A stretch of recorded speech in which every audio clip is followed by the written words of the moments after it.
வணக்கம். பெண் நிகழ்ச்சியில தீர்வுகள் பகுதியில இன்னைக்கு விவாகரத்து ஏன் அதிகமா இருக்கு, இதுக்கு யார் காரணம், எது காரணம், இதை எப்படி தவிர்க்கலாம் அப்படிங்கறத பத்தி பார்க்கலாம். எல்லாருமே திருமணம் பண்ணும்போது வாழ்க்கை முழுசும் நமக்கு நல்ல ஒரு துணையா இருக்கணும், சந்தோஷமா இருக்கணும், நல்ல ஒரு ஃபேமிலியா நம்ம குழந்தைகள் எல்லாம் பெற்றுக்கிட்டு நல்லா இருக்கணும் அப்படின்ற ஒரு எண்ணத்துலதான் கல்யாணம் பண்ணிப்பாங்க. டைவர்ஸ் அப்படிங்கிறது ஒரு தவிர்க்க முடியாத ஒரு விஷயமா சிலர் வாழ்க்கையில வருது. அதுக்கான காரணம் என்ன அப்படிங்கறத பத்தி யோசிச்சோம்னா, ஒரு டிஸ்சாட்டிஸ்பாக்சன், எங்கேயோ ஒரு விதத்துல அவங்களுக்கு நிம்மதியோ திருப்தியோ இல்லாத பட்சத்துலதான் இந்த உறவு முறை இன்னும் கண்டினியூ ஆனா நம்ம சந்தோஷமா இருக்க மாட்டோம் அப்படிங்கிற போதுதான் அவங்க இந்த பிரிவுக்கு போறாங்க. சோ இது எதனால நடக்கிறது? இதுல மேக்சிமம் பாத்தீங்க அப்படின்னா, ரெண்டு பேரும் வேலைக்கு போகும்போது இந்த மாதிரியான டைவர்சஸ் நிறைய வருது. இதுக்கு மெயின் ரீசன் ஒருத்தருக்கு ஒருத்தர் பேசிக்கிறதுக்கு டைம் இல்லாததுன்றது நான் ஆணித்தரமா நான் சொல்றேன். இப்ப இருக்கிற மீடியா டேஸ்ல, இப்ப இருக்கிற இந்த இன்டர்நெட் டேஸ்ல, கையில இருக்கிற மொபைல்னால நிறைய மனிதர்களோட டைம் ஸ்பெண்ட் பண்றதை விட நம்ம இந்த எலக்ட்ரானிக் டிவைசஸோட நிறைய டைம் ஸ்பெண்ட் பண்றோம்.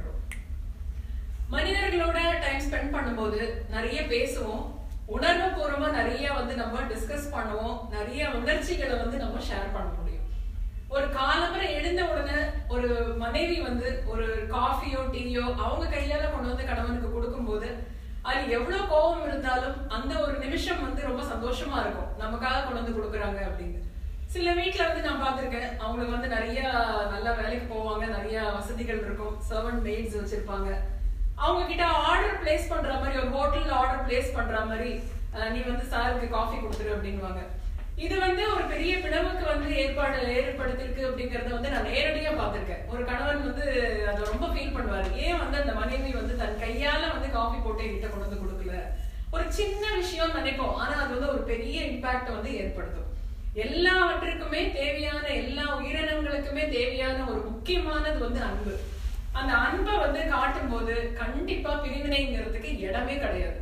அந்த அன்பை காட்டுறதுக்கு இவங்களுக்கு முதல்ல சந்தர்ப்பம் வேணும், டைம் வேணும். டைம் நம்ம கையில தான் இருக்கு.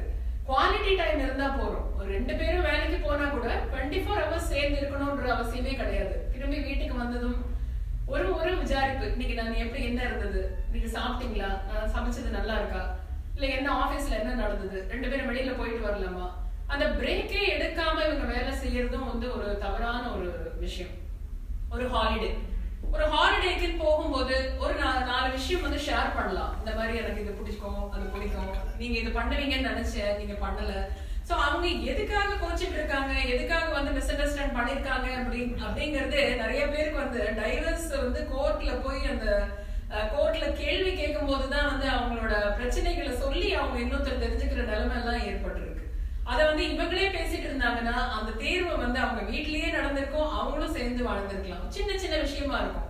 இப்ப ரெண்டு பேருமே விரும்பி கல்யாணம் பண்ணிக்கிட்டு அவங்க வேண்டான்னு சொல்லும் போது, அவங்க விரும்பி சந்தோஷமா இருந்த நாட்கள்ல நினைச்சு பார்த்தாங்கன்னா கண்டிப்பா இந்த பிரிவு தேவையா அப்படின்னு அவங்களே அவங்கள கேட்கறதுக்கான ஒரு கேள்விக்குறியா இருக்கும். சோ எனக்கு தெரிஞ்ச வரைக்கும் இதுக்கான சொல்யூஷன் டைம் ஸ்பெண்ட் பண்ணணும், ஒருத்தருக்கு ஒருத்தர் மனம் விட்டு பேசணும்.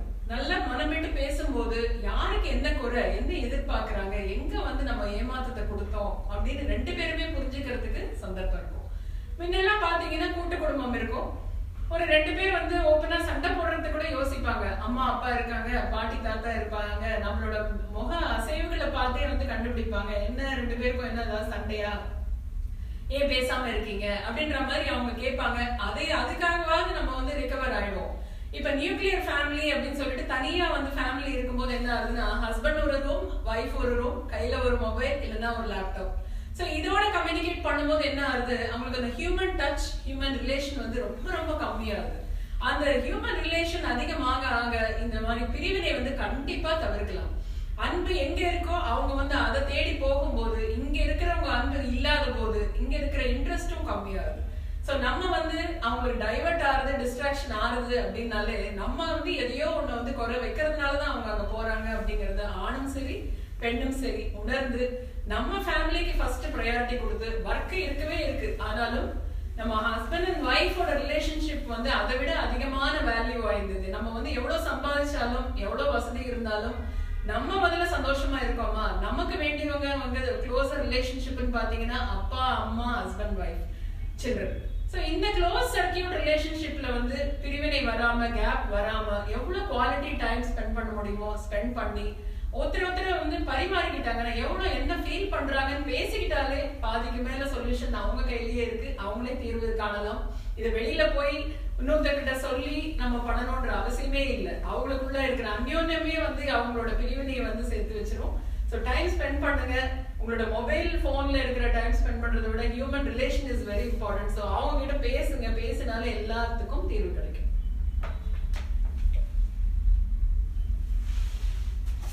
இப்போ உள்ள டைமில் வந்து ஃபுல்லாக ஒர்க்கு விட்டா வீடு இப்படி மாறி மாறி இருக்கிறப்ப வந்து இவங்களுடைய மென்டல் ஸ்ட்ரெஸ் அங்கேயே நிற்கிது, லாக்காகி நிற்கிது.